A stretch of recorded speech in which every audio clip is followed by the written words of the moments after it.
Welcome back sa aking YouTube channel para sa mga first time na panonood. Gusto ko na Jeremy's TV, Manila. Anyway guys, wala na pong bayad o libre lang. Tulong mo na lang din sa kapwa mo. Alright, thank you very much po. So topic natin ngayon for today's reflection, aral sa ikalimang simbang gabi sa ating Katoliko. So, ang sabi dito, hilingin natin sa Diyos ang milagro para sa mga mag-asawa na hindi magkaanak, mga mag-asawa na nasa bingit ng paghihiwalay, at mga mag-asawa na dumaraan sa iba pang uri ng mga pagsubok. Patatagin nawa ng Panginoon ang mga mag-asawa. Guys, tungkol sa mag-asawa. So kung napansin nyo guys, mula nung unang araw, di ba? Pangalawang araw, puro sa mag-asawa pinag-uusapan. Tungkol ito kay Jose at Maria, tungkol ito kay Zacarias at kay Elizabeth, at ngayon balik ulit kay Mama Mary, na kung saan ay kinausap din nitong si Anghel Gabriel itong si Mama Mary, di ba? Nauna nang kinausap muna si Joseph, na sinabi nung si San Gabriel na maglilihi si Mama Mary, di ba? Lalang ng Espiritu Santo at huwag mong ihiwalayin. So, nangyari yun guys, tapos tinupad naman niya at naniwala din itong si Jose at hindi niya tinalikdan, hinarap niya ang responsibilidad niya dahil sumunod sa Panginoon. Pangalawa naman itong si Zacarias, na kung saan matagal ding hinihingi ang kanilang mga panalangin, subalit nung sinagot na ay nagduda itong si Zacarias. At ngayon naman itong si Mama Mary, guys, di ba? Kinausap na, sasabihin na ni San Gabriel na maglilihi siya, magdadala siya ng tao at galing sa banal na espiritu o galing sa ating amang nasa langit. Kaya ang sabi ni San Gabriel, pinapunta ako dito ng Panginoon na kung saan ibabalita sa iyo, magandang balita, na ipaglilihim mo ang isang batang lalaki at tatawagin mong Jesus, na kung saan sa'yo magliligtas sa sangkatauhan. Kaya nagtanong itong si Mama Mary, kagaya ni Zacarias, di ba? Nagtanong din siya. Itong si Mama Mary, sabi niya, paano na naman mangyayari sa akin yan? Unang-una, dalaga pa ako, di ba? Hindi pa kami kinakasal ni Joseph. Di ba? At ang kakaiba dito, espiritu pa, banal na espiritu, paano mangyayari yun? Di ba? Kaya nung sinabi ni Anghel Gabriel na huwag kang matakot, sabi kay Mama Mary, ang Diyos ang may gawa niya. Kaya nung sinabi niya, anong sabi ni Mama Mary? Kanya sagot, ako'y alipin ng Panginoon, mangyayari sa akin ang iyong sinabi.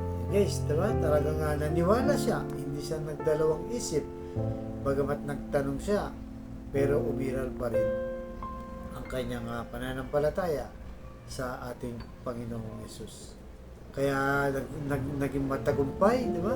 Itong ating amang nasa langit na gawing nanay, itong si Mama Mary para kay Papa Jesus. So yung mga paniniwala po natin minsan kailangan na natin patatagin. Di ba? Yung ating pananampalataya. Dahil kung wala kang pananampalataya, hindi ka talaga maniniwala. Di ba? Kahit kausap niya na yung anghel, di ba? Itong si Zacarias, ayaw maniwala. Itong si Mama Mary, naniwala. Dahil nga may pananampalataya siya. Kaya tayo po sa buhay natin, ano man po ngayon ang dinaranas mong problema, lalo na ngayong Kapaskuhan, ay may pag-asa po. Dumating ang ating Panginoong Hesus 2,000 years ago, nagbigay ng kaligtasan. Yan ang tunay na diwa ng Kapaskuhan. Pangalawa na lang, yung mga problema natin na mga tao, di ba?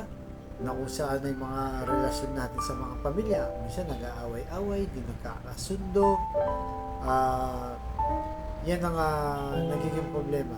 Pero dahil Kapaskuhan, di ba? Sana pairalin po yung maging mapagpatawad, mapagkumbaba, kalimutan na kung ano man yung naging problema ng nakaraan. Harapin na lang yung ngayon at bukas. Dahil walang makakatulong sa atin, kundi tayo lang din at sa tulong ng ating Panginoong Yesus. So, dapat po mangibabaw sa kabila ng may mga sigalot talaga sa pamilya na hindi naman maiwasan. Kaya yan po ang ating ilagay sa ating puso't isipan. Kagaya ni Mama Mary, di ba? Na maging alipin tayo, sumunod sa kagustuhan ng Diyos. Hindi man tayo perfecto, guys. Sikapin po natin. At least kahit pa paano ay maraming pagkakataon na tayo gumawa ng mabuti, manampalataya, at magtiwala sa Diyos. Ano man ang iyong kalagayan. So tayo manalangin. Lord, i-bless niyo po ang kapatid namin na nanonood sa aking vlog na malugba na po ang karamdaman. Stage 4 cancer na rin. Tinaningan na rin po ang kanyang buhay. Ibuhin niyo po ang inyong mapagpagaling na kamay. Aplosin niyo po. Tanggalin niyo po yung kanyang karamdaman. Alam naman po namin walang imposible sa iyo kung iyong loloobin. At ganoon din po sa mga pamilyang nagkakagulo, nagkasira-sira dahil sa hindi pagkakaunawaan. Ipuhin niyo po ng inyong mapagpagaling, mapagpatawad na puso, mapagmahal sa bawat miyembro ng pamilya. At ganoon din po sa pinansal na walang Lord. Ultimo pambili ng 1 kilo lang ng bigas. Iisip pa kung paano iraraos sa maghapon ng kanilang pamilya. I-bless niyo po ang aming hanap buhay para sa aming pamilya. Patawarin niyo po kami sa aming mga kainahan at kasalanan. Ang lahat ng ito ininig namin sa matamis na pangalan ng ating Panginoong Jesus. Amen. To God all be the glory. Sa ngalan ng Ama, Jesus, Espiritu Santo. Thank you very much po.